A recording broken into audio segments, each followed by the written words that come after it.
What's up, everybody? Happy Thursday. Hope all you're having a great day so far. Listen, I'm going to tell y'all, I'm going to forewarn everybody. If you are a Sam or Spinelli fan, I'm going to tell you right now, I suggest you exit this video. Because from now on, I don't give a fuck about those two characters. I'm telling you this right now. Those two characters are officially dead to me. I will not have anything nice to say about either one of them in the near future. I will be very biased when it comes to them, so I don't care. So y'all can come in the comment section, oh, why are you being so biased? With them two, I'm biased. From now on, I'm biased. I'm biased because they pissed me off to the 10th power today with the stupidity, the selfishness, the cockiness, the arrogance. They just pissed me off. Everything about them was just, ugh. Like, you made me want to throw up. Just throw up. Like, it was, throw both of them away. Getting into this episode, I'm going to tell you right now, Alexis is better than me. Because if I was a lawyer and they called me for this foolishness, mind you, they interrupted her when she was talking to her boo, Neil.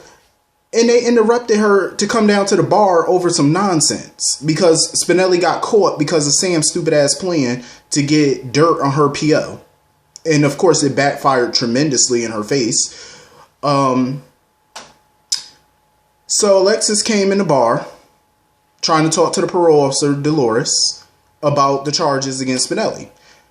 Spinelli kept jumping up, interrupting, kept admitting that he was guilty. Taking the blame, talking about none of this was Sam's idea. It was all me. My first thought when he did that was Spinelli, shut the hell up. What is the point? See, this is what I get irritated by on some of these shows. What is the damn point of you having a lawyer if you're just going to interrupt and plead guilty and say all this nonsense? Even Alexis had to keep telling him to shut up. She told Spinelli, she was like, if you get up and speak one more time, if you move, you speak, you breathe, I will let you rot in jail. She was like, I will walk the hell out of here. I will let you go to jail. I said, listen, I loved Alexis. I loved her even today. Like, I especially loved her because she was on one. Alexis was not playing with Sam. She was not playing with Spinelli. She was like, I will walk the hell out this bar and you will go to jail. She said, speak one more time. I dare you. Just speak one more time. Go ahead. I was like, exactly. Shut the hell up. Then you sitting there. Oh, it was all my idea. How selfish can you be? Do y'all not realize that y'all have children? Do you not realize that? If you go to jail, that means your kids have to go a while without seeing you. Nothing. Like, are you stupid? Are you that selfish? Are you that stupid?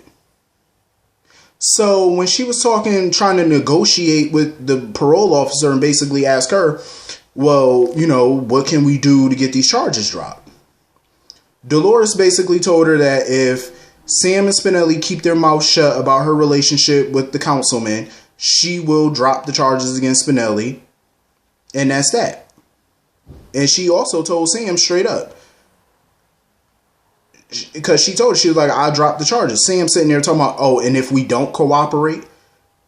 Alexis turned her head so quick at Sam and told her straight up, shut the hell up. I said, exactly. Shut up. What do you mean if you don't cooperate? Do you want to go to Pentonville? Is that where you want to go? They were so stupid. They were just dumb. Just kept talking. I'm like, shut the hell up. Let Alexis handle it. Why did you call Alexis to come down there and help you and Spinelli if you weren't going to heed her, you know, listen to her advice? What the hell was the point? She could have stayed there talking to Neil for that matter. Dum-dums. So Dolores basically told Sam, she was like, you know what? Going forward, she told her, she said, I'm going to be more aggressive. She said, when it comes to your parole, she said, I'm going to be on you even more now. I said, exactly. And Sam sitting there talking about, oh, well, that's blackmail. She said, no, it's called law enforcement. That's what it's called. She's enforcing the law. You're not supposed to be around known felons. That was what I don't understand about Sam is you knew the terms of your parole. You knew what the terms of your parole was. You accepted those terms in order to get released. And now you want to buck the system and renege on the terms that you agreed to? I'm sorry, but Alexis is better than me. You would have went to prison messing around with me. All that back talking she was doing, I said, oh, hell no. They were so ungrateful. Alexis came down there to help you ungrateful ass people. And you want to sit here and then try to get mad at Alexis. She got mad at Alexis sitting there talking about something. Oh, you become a pushover. You don't fight for what you want. I used to look up to you. You used to be my hero. Like, just spouting all of this mess at Alexis. She was so damn ungrateful. So damn ungrateful. And the one thing that you don't do is yell at somebody and berate somebody who's a recovering alcoholic. You don't do that when you're in a bar. Are you stupid? The way that she was going in on Alexis, it was so ridiculous. She's sitting there talking about, oh, you don't fight for Neil, and if only you knew. Let me tell you something, because I already know somebody in the comments probably going to say it. So I'm going to save you the trouble, because I know some people are going to say, well, Alexis is being a hypocrite by telling Sam to obey the parole terms and, you know, not see Jason or whatever. But yet she's going behind the board's back and she's seeing Neil or whatever. But here's the thing. Y'all could call Alexis a hypocrite all you want. But there's a big difference with her situation compared to Sam's situation. Big difference. Neil ain't no felon. If they get caught, they don't have to run the risk of going to prison. Yeah, they run the risk of losing their careers, their license. Yeah, that's, you know, that's bad. But at the end of the day, at least they can go home to their bed at night. They can have their freedom. They don't have to look at a prison cell. They don't have to have a criminal record. This is all what Sam is looking forward to if she continues to disobey her parole. That's more serious than what Alexis is doing. So I don't blame Alexis for going off on her, because what she's doing is so stupid. You have 2 young children at home. Alexis ain't got no young kids. The only person Alexis has to financially support is her damn self.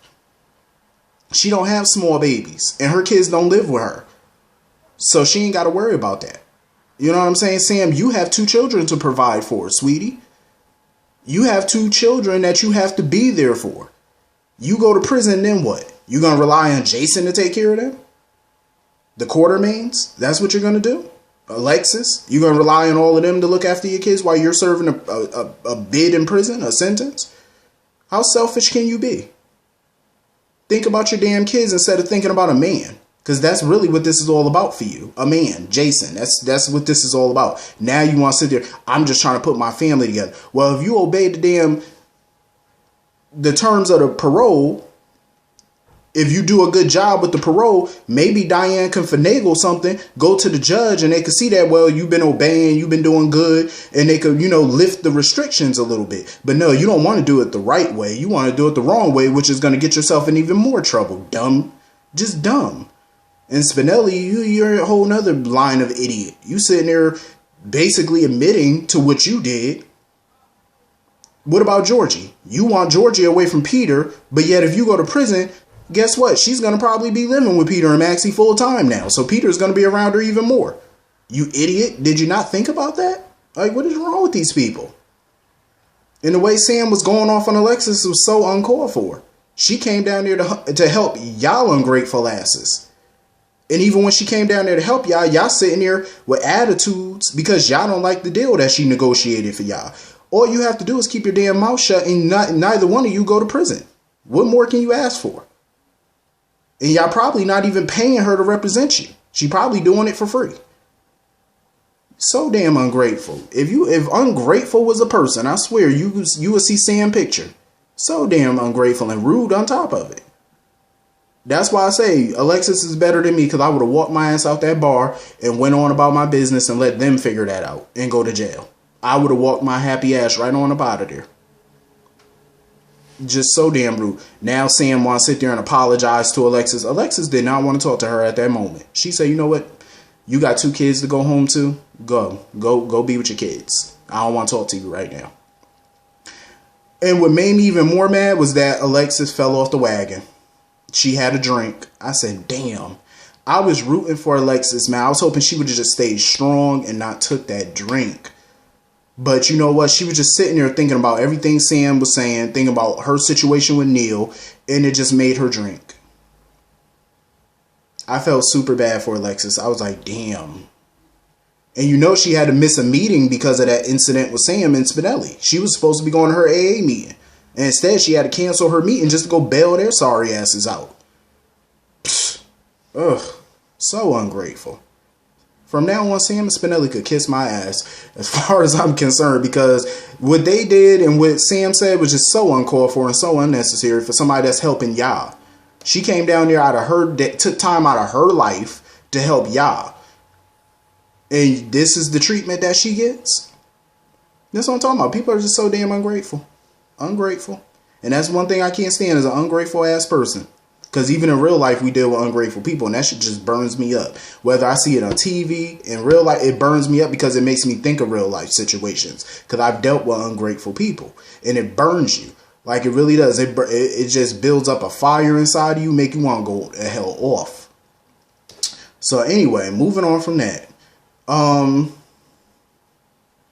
So basically, you know, it's nice that Neil and Kevin are good friends and stuff. You know, they were talking and about the Alexis situation and stuff. And I'm glad Neil has somebody that he could talk to. You know, another guy, you know, a friend. Especially another therapist, too. That's even better.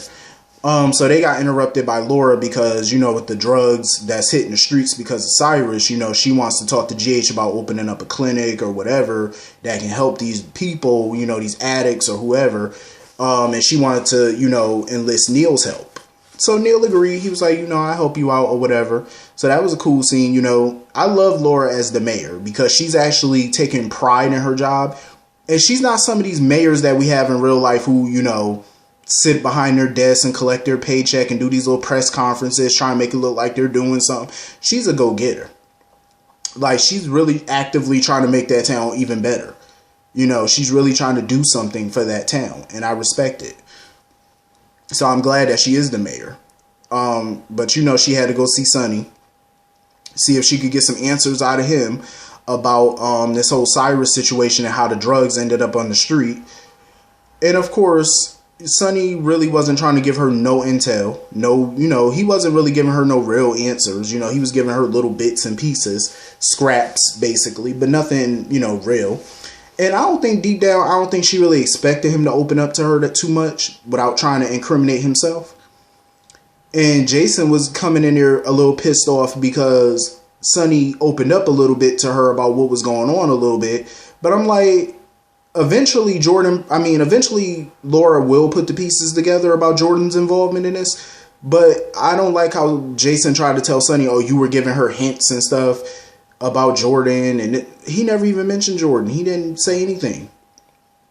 He gave Laura very little intel, very little information. And that's what was frustrating to Laura. And you could see that she was frustrated talking to Sonny because she really wanted his help to stop this. And he really wasn't giving her an in. You know, he gave her a little, you know, little bits and pieces and stuff, but nothing that she could do anything with. So I don't understand what Jason was so upset about. Like, you're the dummy who went to Willow and pretty much kind of, you told Willow way more information than Sonny told Laura. And that was kind of stupid on your part because you do realize she's dating a detective, right? So you're sitting there talking to Sonny, but at the end of the day, you gave Willow more information than Sonny gave Laura. So what the hell are you mad about? If anything, Sonny should have been the one pissed because you should have kept your mouth shut. But, you know, Jason, like, he went over there and basically told Willow that, you know, Harmony is into something major, you know, without giving her too much detail or whatever about Cyrus and all that. And, you know, look at Willow. She figured out pretty much kind of what was going on. Basically, she figured out that somebody was using her health and well-being as leverage to get Harmony to do what she wanted, based off of information that Jason told her. Laura hasn't figured out anything based off the information that Sonny told her. So in my opinion, Jason gave off way more information than Sonny did. So what are you mad about? What are you mad about? So, you know, like, Jason, shut the hell up. Jason was just annoying me too. He was just irking my soul. But I did like the scenes though with him and Sonny talking about Mike and stuff.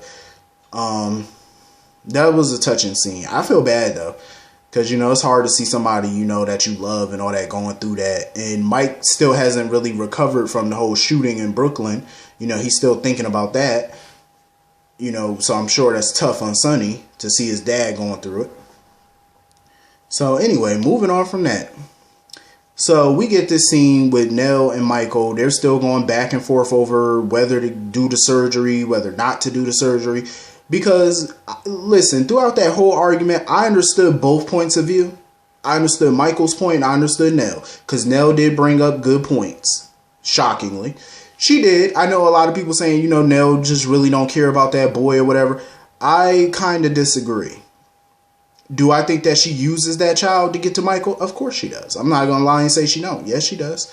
But do I think that she really wants what's best for him health-wise? I do believe that. That I believe. Whether we want to agree with it or not, I do believe that she really does want the best interest for that child. She don't want that child to die, obviously. That's her kid. Do I think she uses him? Of course she does. She uses him as leverage against Michael. Of course she does. A lot, I'm not going to sit there and say no, she don't, because yes, she does. But in this particular case, I think she is generally worried about his well-being. Because at his age, he's a toddler. He probably can't handle that surgery. He probably can't. They don't really know that. That's just speculation on their part that they think he can. But he might not. Then when you factor in the anesthesia and all that, who knows what that little boy can handle? You know what I mean? But I know Monica is a brilliant doctor. She's been a doctor for decades, so I know she knows what she's talking about. And if she recommends the surgery, then it may be best case scenario for him. But I do understand where Nell is coming from, because before they agree to do the surgery, I think she just wants to look into other options. Like to see if there's other options that can help him other than surgery. There's nothing wrong with doing that. Plenty of parents do that. There's nothing wrong with weighing your options. It's not like he needs the surgery immediately, like right now, like he's going to die without it. So that gives them time to look to see if there's other alternatives that may be out there that may be able to help him. I mean, come on. I don't see nothing wrong with that. Because if you had a child or anyone that needed surgery or something, wouldn't you try to find out other options before you agree to the surgery? Plenty of people do that. That's not uncommon. So I understood where Nell was coming from on that. So, of course, Sasha was getting involved. Listen, I understand Sasha, defending Michael and stuff, but I do agree that that was between Nell and Michael. Nell, Michael's a grown man. He can handle his own battles. It pisses me off that you have to have Sasha, Willow, and Chase there all the time speaking to Nell more than Michael does. They get more words in than Michael do. You know what I mean? And then they stand there after Nell leave and try to tell Michael what to do. Oh, you have to do whatever it takes to get full custody. Michael needs to start manning up and handling his own situation. Tell them to butt out. I respect that, they're there for him and they take up for him. But he needs to handle this like a man. Handle your situation. You know what I mean? You can't keep having people talk for you. And that's all I saw was Sasha keep talking, Willow keep talking. You can't keep doing that. You got to handle your own. And then tomorrow, we're going to see Carly talking for him. Michael just need to handle his own, because at this point, I just can't take him serious as a dad or a grown man at this point, because I don't have nobody fighting for my battles. You know what I mean? I handle my own shit. You know what I mean? As you should. Michael needs to handle his own thing. Do your thing. Figure out what you want to do. How you want to fight Nell on this. Don't have people tell you what you should do. Do it. Figure it out on your own and come up with a plan. But trust me, with Nell in the picture, it's going to be an uphill battle. Because I have a feeling that if him and Nell, if they get joint custody or whatever the case may be, it's going to be an uphill battle on every decision. When it's time for Wiley to go to school, she's probably going to battle him about that. What pediatrician he gets, she's going to battle him about that. Everything with the two of them is going to be a headbutt. I feel like they're just going to butt heads over every little thing. It's just crazy. But Michael needs to figure out a solution and figure it out fast. You need to hurry up and move this custody hearing up and do whatever you can to win this shit. Whatever it takes. Before, I was saying that Michael should play it Diane's way. But then again, you are dealing with Nell. So, you really do got to do whatever it takes at this moment. Get it done. But overall, though, this was an amazing episode. It pissed me off, but it was a good episode nonetheless. But I'm going to be honest, though, if I didn't know any better, when Michael and Nell were arguing after Sasha walked off, it looked like Michael was ready to smack the hell out of her. Like, he looked like he was ready to lay hands on that girl. Because you could tell Michael was at his wit's end with this girl. He really is. Like, he is over Nell at this point. Like, he just looked like he just ready to choke the hell out of her. And, you know, I ain't for, you know, I don't advocate for violence against women, but that's just the vibe I was getting from Michael. Like, you could see the veins popping out of his neck. Like, he was looking like he was ready to choke her. Like, because you only could push somebody so far, and Nell just keeps pushing and pushing and pushing. Eventually, Michael's going to get mad. He's going to push back. Because I could see it all over Michael's face. Like, he just frustrated as hell with her. But, this was a pretty good episode, though. Hit the comment section. Let me know what y'all thought about this episode. I will see y'all all later. Have a great day. Peace.